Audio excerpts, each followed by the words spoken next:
Fleet Admiral Vorin stood on the command bridge of his flagship, the Eternal Light, and watched his world burn. Through the massive observation window, he could see the orange glow of fires spreading across the night side of Kalari Prime. His home. His people. Everything he had sworn to protect was dying. "Admiral," his communications officer said quietly, "we have lost contact with Defense Station 7. Vorin closed his 4 eyes slowly. That was the 12th station to fall in the last 6 hours. The Mordock Dominion was not just winning. They were erasing everything the Kalari had built over 10,000 years. The war had lasted 30 years. 30 years of watching the Mordock spread across the galaxy like a disease. They conquered. They destroyed. They enslaved. The Kalari Alliance, a union of 7 peaceful species, had tried diplomacy first. They had offered trade, friendship, shared knowledge. The Mordock had responded by burning 3 colony worlds and eating their populations. Now the enemy had finally reached Kalari Prime itself. Vorin turned away from the window and looked at his tactical display. His fleet numbered 42 ships. The Mordock had brought over 200. The numbers told a simple story. There would be no victory today. There would only be different degrees of defeat, Admiral. Ambassador Lyra entered the bridge. She was old for a Kalari, her blue skin faded to pale gray, her movements slow but dignified. She had spent her entire life trying to find peaceful solutions to conflicts. Now she walked through a warship, surrounded by death. Ambassador Vorin greeted her. "You should be on the evacuation transport. The surface shelters cannot protect you if our defensive line breaks." "I am too old to run," Lyra said simply. She stood beside him and looked at the tactical display. Red dots surrounded the small cluster of blue ones. "I came to ask if you have considered my suggestion." Vorin made a sound of frustration. "The humans?" "Ambassador, with respect, that is a fantasy, is it?" Lyra pulled out a data tablet. "I have collected every report about them. They achieved faster-than-light travel only 50 years ago. The Galactic Council classified them as a primitive species and ignored them. But look at this." She showed him a recording. The quality was poor, taken from a damaged Mordock scout ship. It showed a battle in some distant system. A Mordock raiding party of 6 ships had attacked what appeared to be a human mining operation. A single human vessel had responded. Vorin watched as the human ship, Hobley, blocky, covered in strange protrusions, engaged the Mordock raiders. It did not dance gracefully through space like Kalari ships. It charged directly at the enemy. Weapons he did not recognize tore through Mordock hulls. In less than 3 minutes, all 6 raiders were destroyed. "One ship," Lyra said. "One ship killed 6 Mordock vessels. And the humans have many more." "We know nothing about them," Vorin argued. "They could be as dangerous as the Mordock. Perhaps worse." "Perhaps," Lyra agreed. "But we are already dying, Admiral. The Mordock will not show mercy. They will kill us all, or they will enslave us and make us wish for death. What do we have to lose by asking for help?" Vorin stared at the recording. The human ship was so different from anything in the known galaxy. Kalari vessels were beautiful, curved, elegant. They relied on powerful energy shields and precise beam weapons. The human ship looked like it had been built by someone who expected to be hit and did not care. Its surface was covered with armored plates, weapon turrets, and what appeared to be launch tubes for projectile weapons. Projectile weapons. No advanced species used those anymore. They were primitive, inefficient, brutal, and yet they had torn through Mordock armor like it was paper. "How would we even contact them?" Vorin asked. "Human space is on the far edge of the galactic arm. It would take days for a message to reach them." "I already prepared a distress signal," Lyra admitted. "Wideband transmission, sent through every relay station we still control. If the humans are listening, they will hear it." Vorin should have been angry. The ambassador had acted without authorization, but he was too tired for anger. Too tired for anything except the slow acceptance of defeat. "What did you tell them?" He asked. "The truth. That the Kalari Alliance faces extinction. That the Mordock Dominion will not stop with us. That if any humans are willing to fight, we welcome them. Vorin laughed bitterly. And you think they will come? A species that barely knows we exist? A species that has no reason to die for strangers?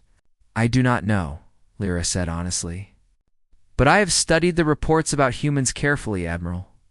Do you know what I found most interesting? Tell me. Every species in the galaxy avoided the Mordock when possible. Everyone ran. Everyone hid. Everyone tried to survive. Lyra paused.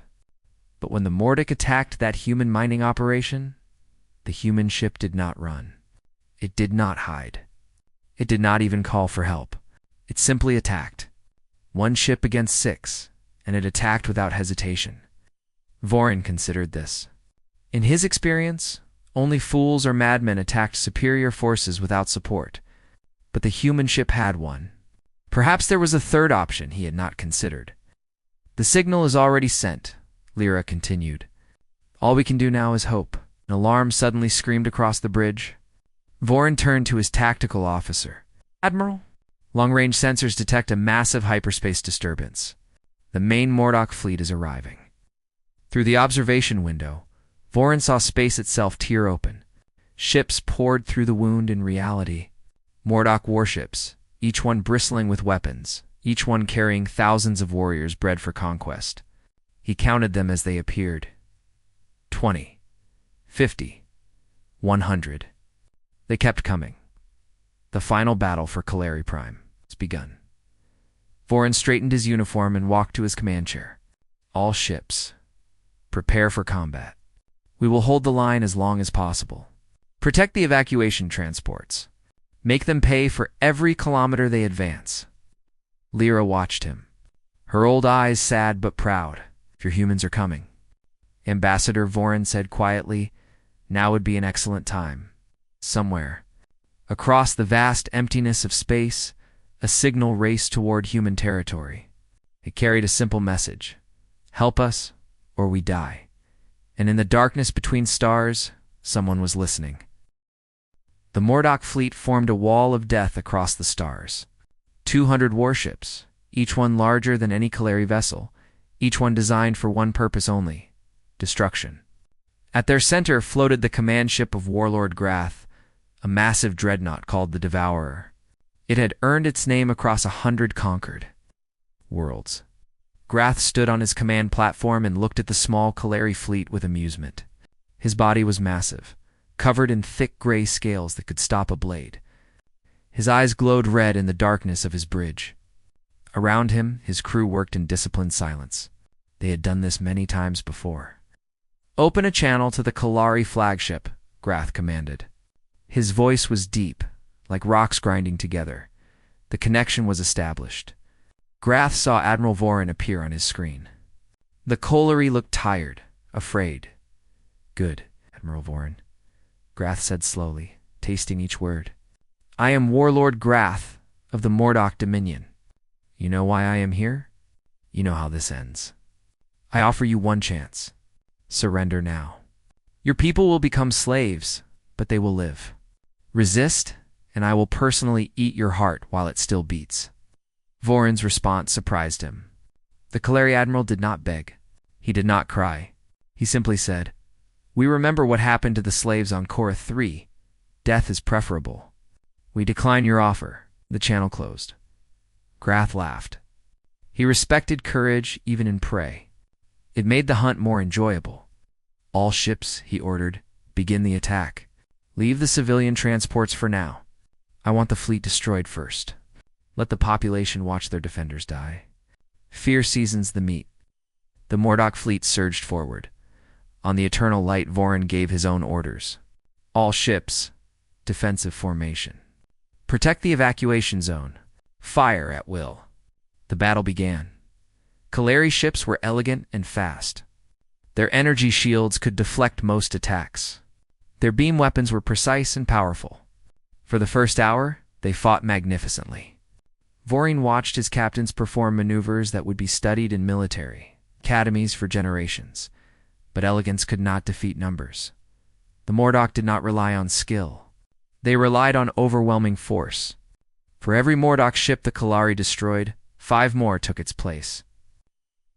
For every brilliant tactical move, the Mordock responded with brute strength.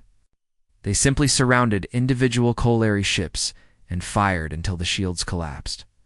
One by one, the blue dots on Voron's tactical display disappeared.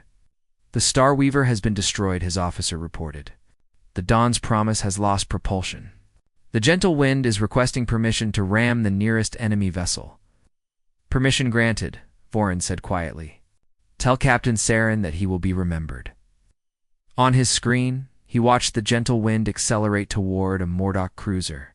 The smaller Kalari ship struck the enemy vessel at full speed. Both ships vanished in a ball of fire. One more blue dot disappeared, but so did a red one. Ambassador Lyra still stood on the bridge. She had refused to leave, claiming she wanted to witness history. Voron suspected she simply did not want to die alone in a shelter. How many ships remain? She asked. 18, Voron replied. We have destroyed approximately 30 Mordock vessels. At this rate, they will finish us within 3 hours. The evacuation transports.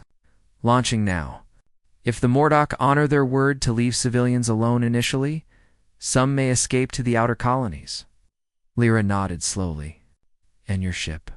The Eternal Light will be the last to fall. That is my duty. A massive impact shook the ship. Alarms screamed. Damage reports flooded in. A Mordock energy beam had penetrated their shields and struck the port side. 12 crew members were dead. Another 30 were wounded. Shields at 60%, an officer reported. We cannot sustain many more direct hits. Voron gripped his command chair. This was it. This was how his species ended. Not with a grand last stand, but with a slow, grinding defeat. The Mordock would conquer Kalari Prime. They would enslave the survivors. The Kalari Alliance would become just another footnote in the history of Mordock expansion. He closed his eyes and thought of his family on the surface below. His daughter, his grandchildren. He had failed to protect them, Admiral. The shout came from the sensor officer. His voice was strange, confused. Admiral, I am detecting an unknown vessel. Voron opened his eyes. What? A single ship has just exited hyperspace at the edge of the system. It is broadcasting an identification signal. The officer paused, reading the data. It claims to be from the Terran Republic. It says it is responding to our distress call. Lyra grabbed Voron's arm. Her old eyes were wide with sudden hope. One ship? Voron asked. Just one. Yes, Admiral. Scanning now. The officer studied his readings. The vessel is unusual. Heavy armor plating. Multiple weapon systems I do not recognize. It is approximately half the size of the Eternal Light, but its mass suggests incredible density. Whatever that ship is made of, it is extremely strong. A new signal came through. A voice spoke in heavily accented Galactic Standard. This is Captain Taiho Park of the Terran Republic warship Iron Dawn. We received your distress signal. We are here to help. Voron opened a channel. Captain Park, this is Fleet Admiral Voron. We are grateful for your response, but you must understand the situation. The Mordock have over 170 ships remaining. You are one vessel. I appreciate your courage, but this battle cannot be won. There was a pause. Then the human captain spoke again. His voice was calm, almost relaxed. Admiral Voron, with respect, we did not travel 3 days through hostile space to watch. We came to fight. My crew understands the odds. We have faced worse. Voron did not know how to respond. Worse odds than 1 against 170? What kind of species had lived through such things? Captain Park, Voron said carefully, the Mordock will not show mercy. If you engage, you will likely die. The human's response chilled Voron's blood. Everyone dies eventually, Admiral. The only question is whether your death has meaning. Today, we give ours meaning. Iron Dawn out. The channel closed. On the tactical display, Voron watched the single green dot begin moving. It was heading directly toward the Mordock fleet. One ship against an armada. He's insane, Voron whispered. Lyra shook her head. No, he is human. In the center of the Mordock formation, Warlord Grath noticed the new arrival. He studied the strange vessel approaching him and felt something he had not felt in many years. Curiosity. "What is that?" he asked. "Unknown ship design," his officer replied. "It appears to be a human vessel. Should I dispatch ships to destroy it?" Grath smiled, showing rows of sharp teeth. "Yes, send 15 destroyers. Let us see what humans are made of." Across the battlefield, the Iron Dawn continued forward, its weapons powered up, its crew prepared for combat. And Captain Taiho Park smiled. "All hands," he announced over the ship's intercom.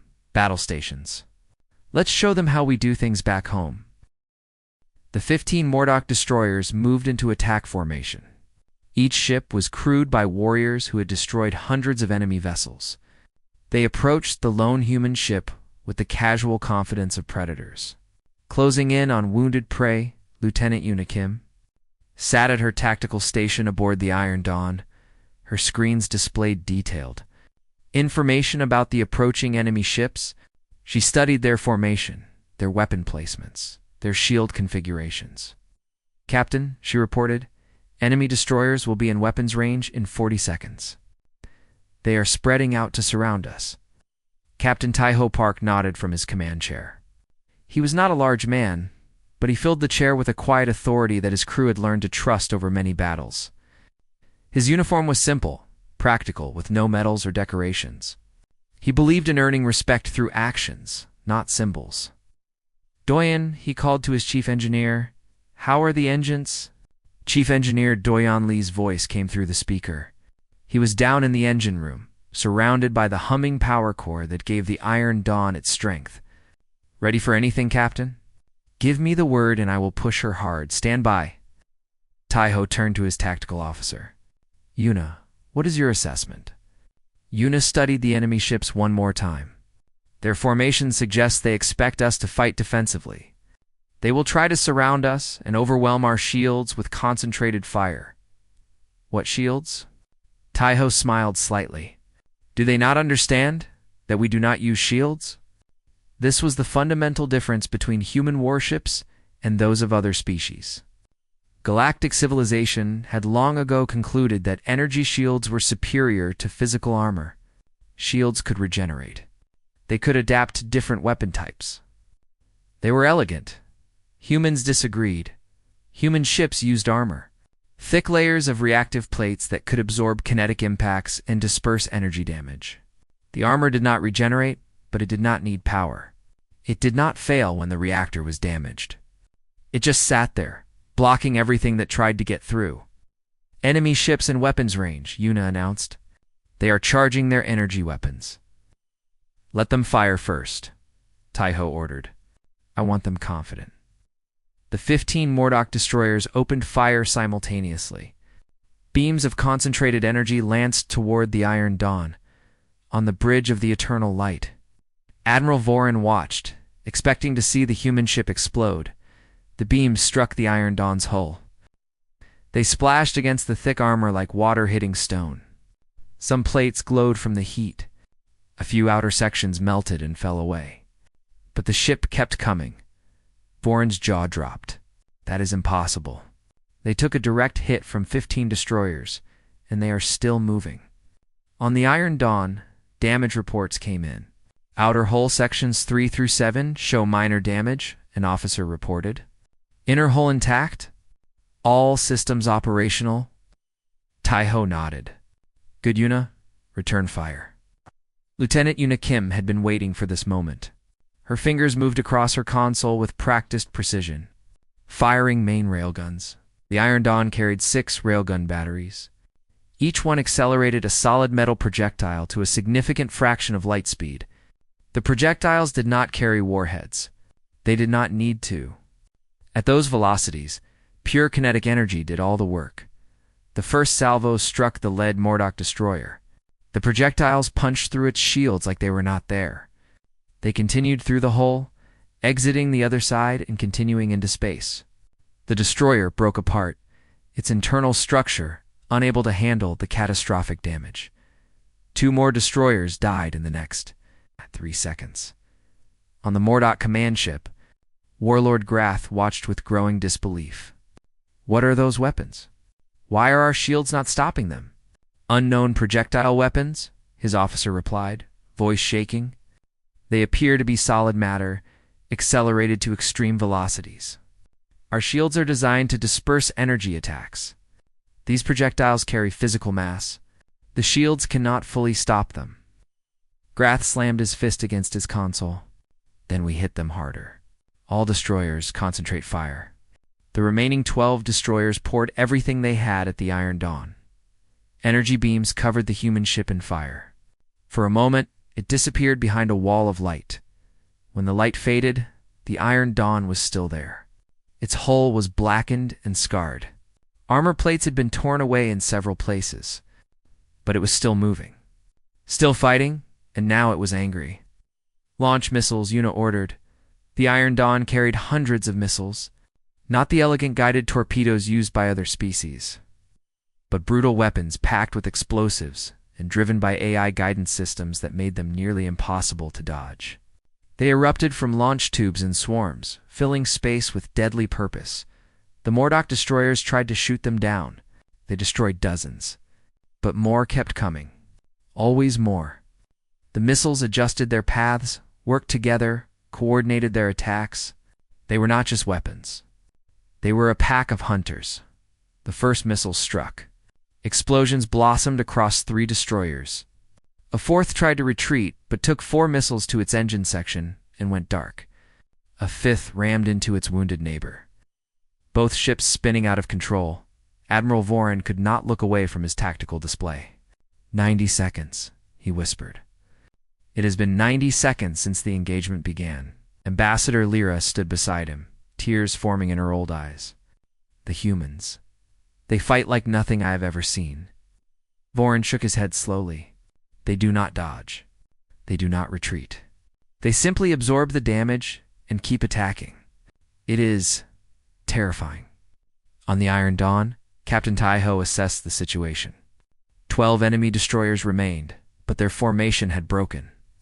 Some were trying to retreat. Others were damaged and firing wildly. Una, finish them, he ordered. With pleasure, Captain. The railguns spoke again. 1 destroyer. 2, 3. The missiles continued their work. 4, 5. The point defense cannons, designed to shoot down incoming projectiles, were turned against the smaller enemy ships. 6, 7. The last 5 Mordock destroyers tried to flee. They accelerated toward the main fleet, hoping the human ship would not follow. They were wrong. Doyan, full power to engines, Taiho commanded. Understood, Captain. Pushing her hard. The Iron Dawn surged forward. It was faster than a ship that heavy had any right to be. It caught the retreating destroyers in less than a minute. The railguns fired until their barrels glowed red. The missiles emptied the launch tubes. When it was over, all 15 Mordock destroyers were debris. The Iron Dawn slowed and turned toward the main Mordock fleet. Its hull was damaged, but functional. Its weapons were hot, but ready. Its crew was tired, but determined. Captain Taiho opened a channel to Warlord Grath.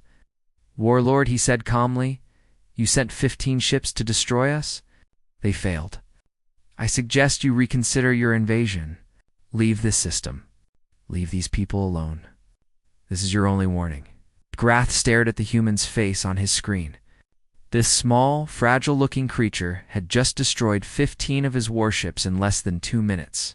His pride burned with humiliation. You think you can threaten me? Grath roared.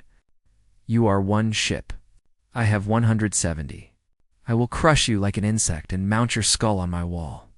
Taiho's expression did not change. You are welcome to try. He closed the channel and turned to his crew. All hands, prepare for extended combat. They are coming for us with everything they have. He paused, looking at the faces of his people. They were afraid. They should be. But they were also ready.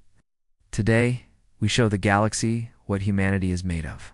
Hold nothing back.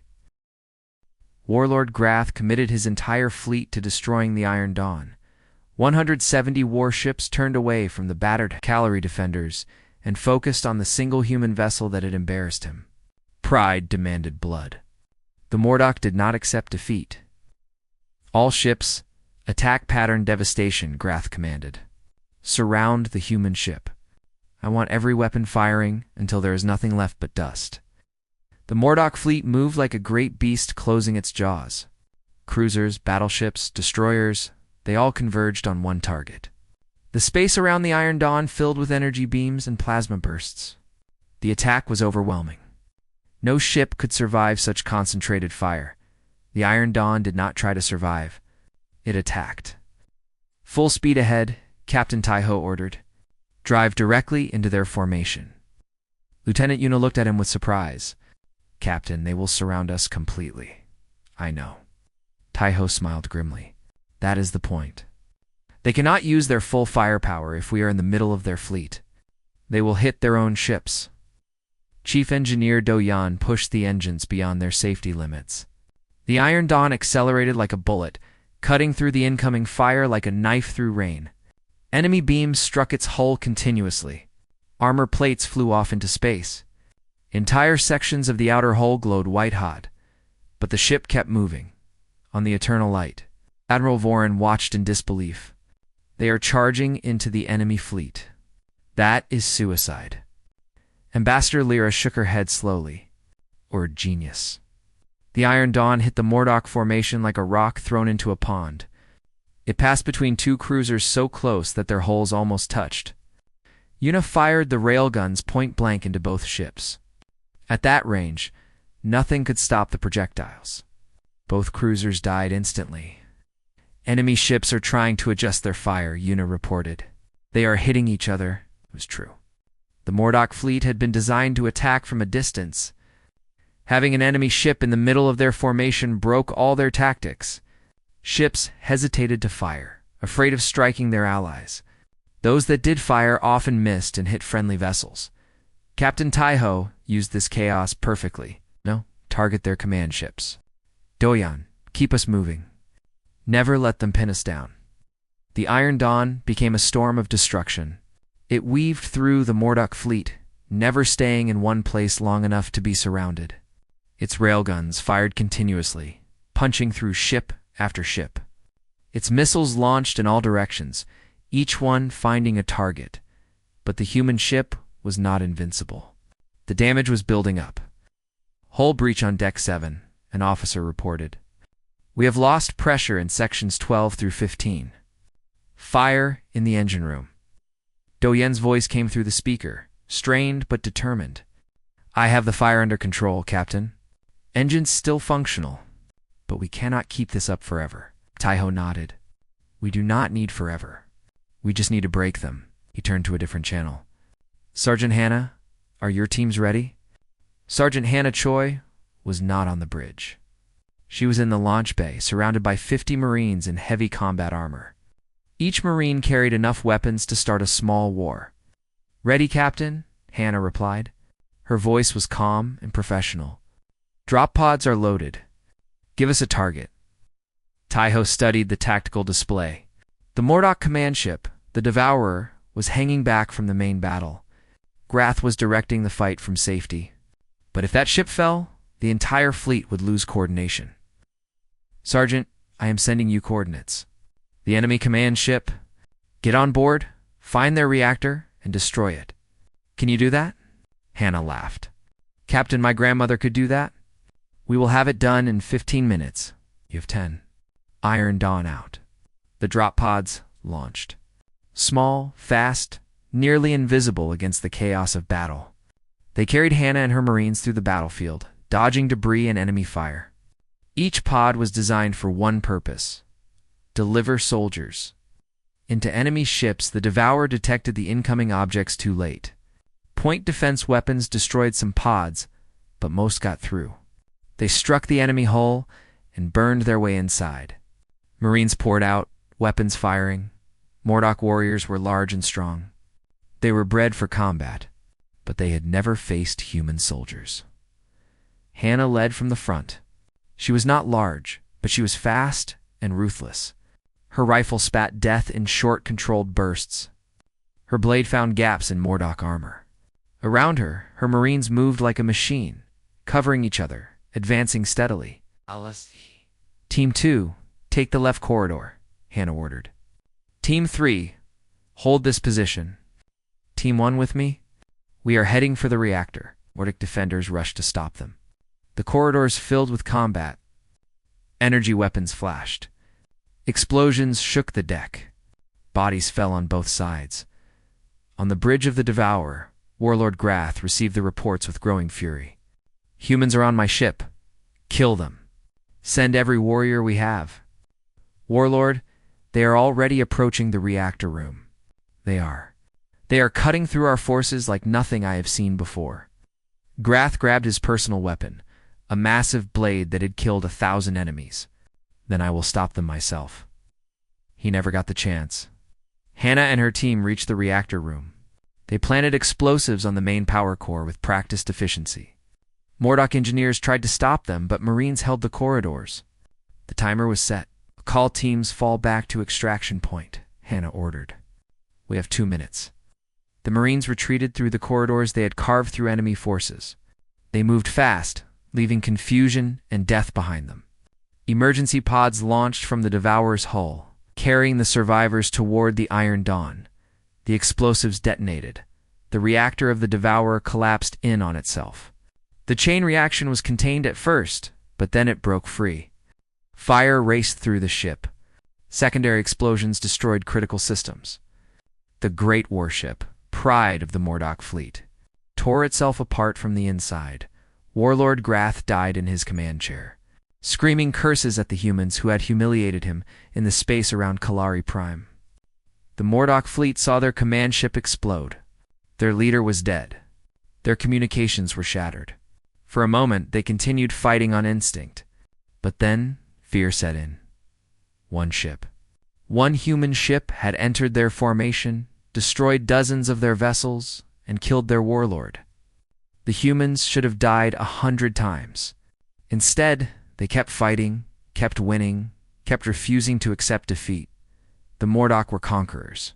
They preyed on the weak, but humans were not weak. Humans were something else entirely. The first ships began to retreat, then more. The retreat became a rout.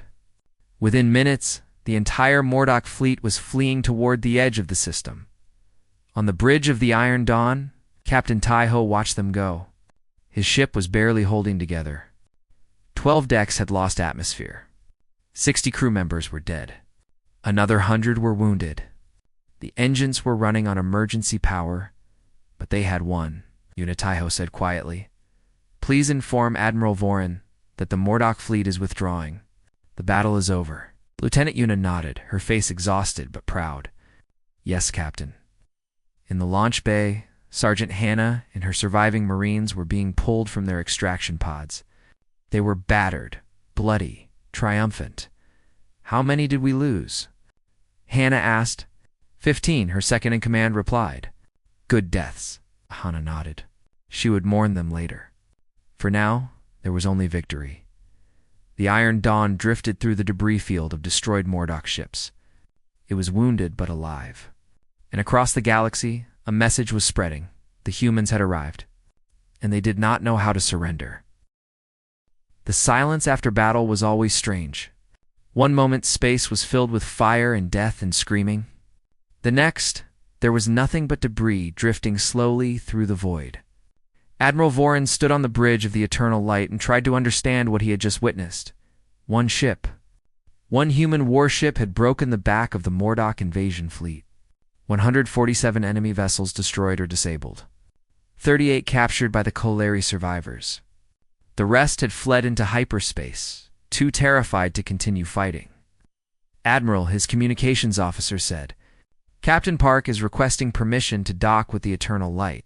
He says his ship requires repairs and his wounded need medical attention. Vorin nodded slowly.